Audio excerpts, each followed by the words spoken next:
हमारे डिस्कशन का ये पहला वीडियो है। यहाँ पर हम आज अपना टॉपिक स्टार्ट करने वाले हैं नाउन। लेकिन नाउन को स्टार्ट करने से पहले जिस चीज़ को हम डिस्कस करने वाले हैं यानी कि इंग्लिश को, उसके बारे में तो थोड़ा सा जान लीजिए। देखिए, आपने पूरी ग्रामर कंप्लीट कर ली, राइट। नाउन, प्रोनाउन, कंजंक्शन सब कुछ आपको पता है, पर कोई आपसे पूछ लेता है व्हाट इज़ इंग्लिश और आप उसका रिप्लाई नहीं कर पा रहे, तो आप की पूरी ग्रामर कंप्लीट करने का कोई बेनिफिट नहीं है।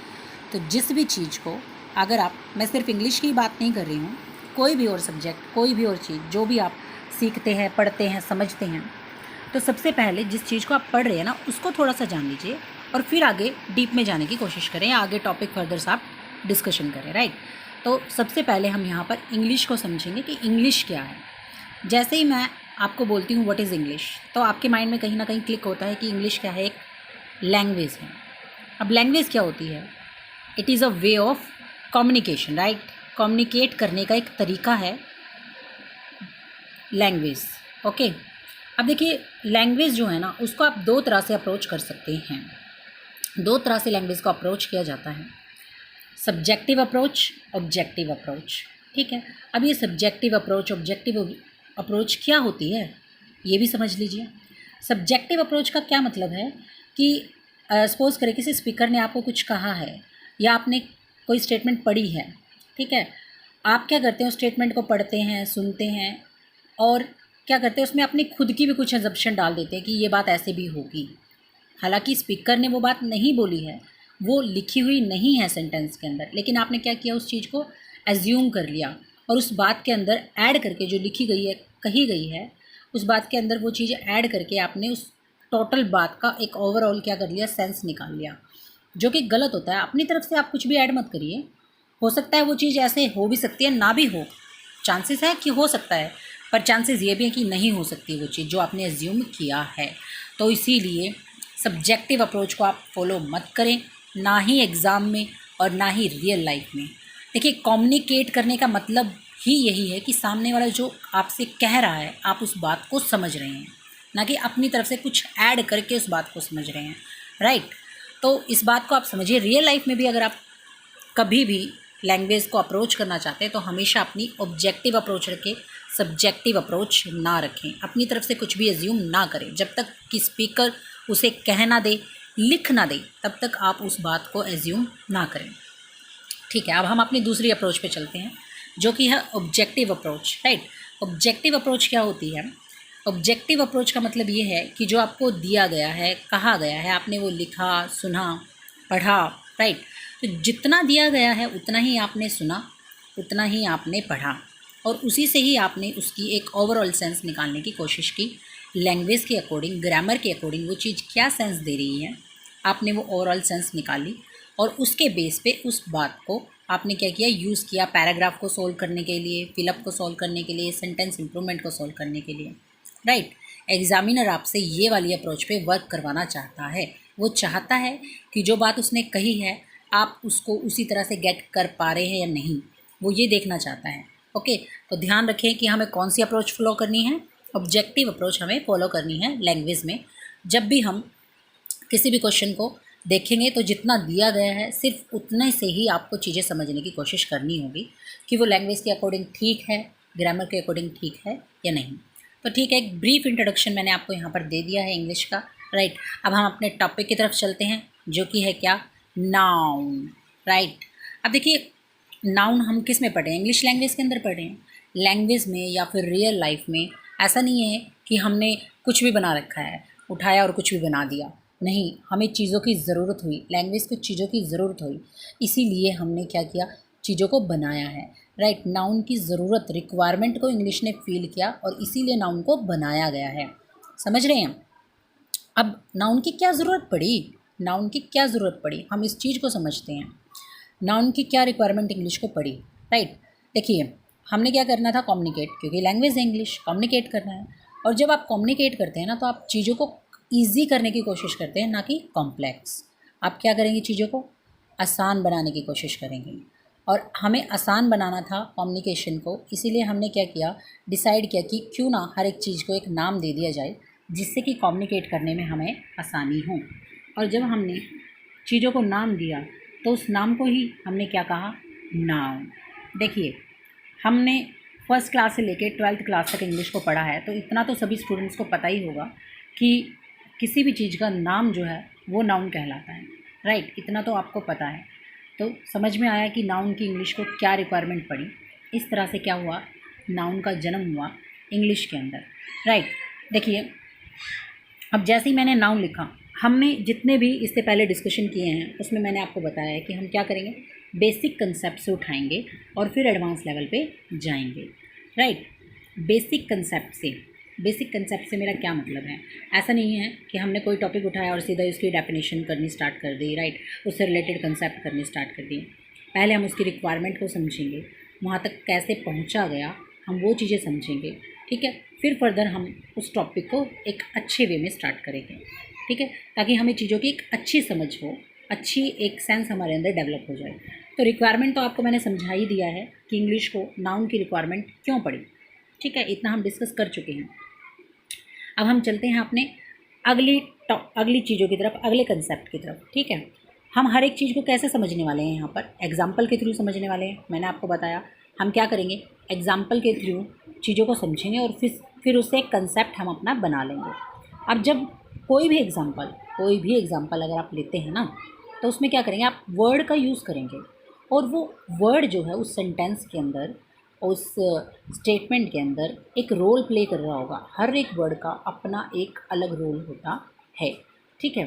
तो वो जो रोल प्ले कर रहा होगा उसको हम बोलते हैं पार्ट्स ऑफ स्पीच, ठीक है। अब देखिए जैसे कि मैं आपको एक एग्जांपल के थ्रू समझाती हूँ। मैंने एक स्टेटमेंट यहाँ पर आपके लिए लिखी है, Ram is my best friend, right. तो देखिए हमने एक सेंटेंस यहाँ पर लिखा है और उसमें अलग अलग वर्ड्स का यूज़ हमने किया है, ठीक है।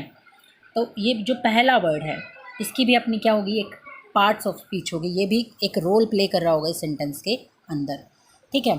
सपोज करें मैं बोल देती हूँ कि ये वर्ब का क्या है, सब्जेक्ट है, लेकिन बच्चे को यही नहीं पता कि ये वर्ब क्या होती है, तो फिर इस सेंटेंस को आपके सामने लिखने का कोई बेनिफिट नहीं है। इसके थ्रू शायद आप चीज़ें नहीं समझ पाएंगे। तो इसीलिए कंसेप्ट को स्टार्ट करने से पहले हमें वर्ड की पार्ट्स ऑफ स्पीच को समझना बहुत ज़रूरी है, क्योंकि हम एग्जाम्पल्स के थ्रू यहाँ पर चीज़ों को समझने वाले हैं। ओके, तो हम यहाँ पर किसके थ्रू समझने वाले हैं, एग्जाम्पल्स के थ्रू। और एग्जाम्पल्स में हमें अलग अलग वर्ड्स दिखाई देंगे जिनकी अलग अलग पार्ट ऑफ स्पीच होगी। और कई बार पार्ट ऑफ स्पीच भी किसी कंसेप्ट को समझने में हमारी मदद कर देती है। इसीलिए एक छोटा सा ब्रीफ इंट्रोडक्शन हम पार्ट ऑफ स्पीच का लेते हुए यहाँ पर चल रही हैं। और देखिए ये चीज़ें जो हैं, जो भी हम यहाँ पर अभी डिस्कस करने वाले हैं, ये ऐसा नहीं है कि सिर्फ नाउन में ही हमें काम आने वाला है, ये हर एक टॉपिक में हमें क्या करने वाला है, मदद करने वाला है, राइट। तो इसको आप एक तरह से क्या कह सकते हैं, इसको आप ओवरऑल इंग्लिश का बेस कह सकते हैं, राइट। क्योंकि अगर आप सपोज कीजिए प्रोनाउन भी समझ रहे हैं, वहाँ भी हम सेंटेंस की हेल्प लेंगे चीज़ों को समझने के लिए, ठीक है। जब आप एक सेंटेंस फ्रेम करेंगे तो आपको नाउन भी दिखाई देगा, वर्ब भी दिखाई देगा, एडजेक्टिव भी दिखाई देंगे, ठीक है। तो वो चीज़ें क्या होंगी, वहाँ पर भी हमारी हेल्प करेंगी। तो ठीक है, एक बार इसको नाउन में समझ लेते हैं, फिर ओवरऑल इंग्लिश के लिए हम क्या हो जाएंगे, बेफिक्र हो जाएंगे, क्योंकि हमें पता, हम क्लियर कर चुके हैं बेसिक अंडरस्टैंडिंग जो उस चीज़ के रिगार्डिंग हमें चाहिए थी उस कंसेप्ट को समझने के लिए, राइट। तो हम देख रहे हैं ये क्या है, वर्ड्स हैं, राइट। हम बोल रहे हैं कि वर्ड्स का यूज़ करके हमने क्या बनाया है, सेंटेंस बनाया है।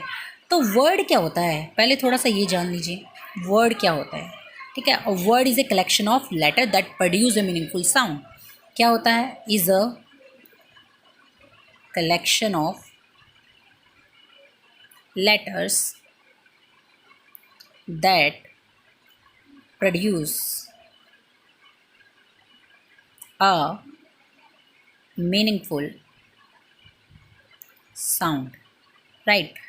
और कलेक्शन ऑफ लेटर ऐसा नहीं है कि आप अपनी मर्ज़ी से किसी भी कलेक्शन को बना देंगे और उसको आप वर्ड बोल देंगे, नहीं।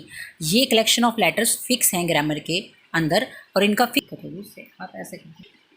तो हमने देखा वर्ड क्या है, is a collection of letter that produces a meaningful sound, okay. और ऐसा नहीं है कि अपनी मर्ज़ी से ही आप क्या कर सकते हैं, कॉम्बिनेशन बना दें लेटर्स का और बोल दें कि ये एक वर्ड है, नहीं। ग्रामर में फिक्स कॉम्बिनेशन दिए गए हैं लेटर्स के, और उनका मीनिंग भी क्या है, फिक्स है, उनका साउंड भी क्या है, फिक्स है, राइट। इतना हमें समझ में आता है, ठीक है। तो देखिए अभी हमने यहाँ पे देखा कि कलेक्शन ऑफ लेटर्स, लेकिन इसके दो एक्सेप्शंस हैं, इसकी दो, जैसे कि मैं आपको बता दूँ, आई और ए, ये क्या हैं, ये कलेक्शन ऑफ लेटर्स नहीं हैं, ठीक है, लेकिन फिर भी इसको वर्ड में काउंट किया जाता है। जैसे कि अगर मैं आपके सामने यहाँ पर एक सेंटेंस लिखती हूँ, आई हैव अ पेन, और मैं आपसे पूछ लूँ इसके अंदर कितने वर्ड्स हैं, तो आपका आंसर होगा 4 words. This statement has 4 words. I भी एक वर्ड काउंट करोगे आप, हैव भी एक वर्ड काउंट करोगे, ए को भी एक वर्ड काउंट करोगे, पेन को भी एक वर्ड काउंट करोगे। तो आई किसको रिप्रेजेंट करता है, स्पीकर को, प्रोनाउन होता है। ए किसको रिप्रेजेंट करता है, आर्टिकल को, इंडेफिनेट आर्टिकल होता है ये, राइट। तो हमने देखा इसमें हमने कितने वर्ड्स देखे हैं, 4 वर्ड्स देखे हैं। आप ये नहीं बोल सकते कि आई जो है कलेक्शन ऑफ लेटर्स नहीं है तो इसीलिए आप इसको वर्ड काउंट नहीं कर रहे, नहीं, ये एक्सेप्शंस है वर्ड का।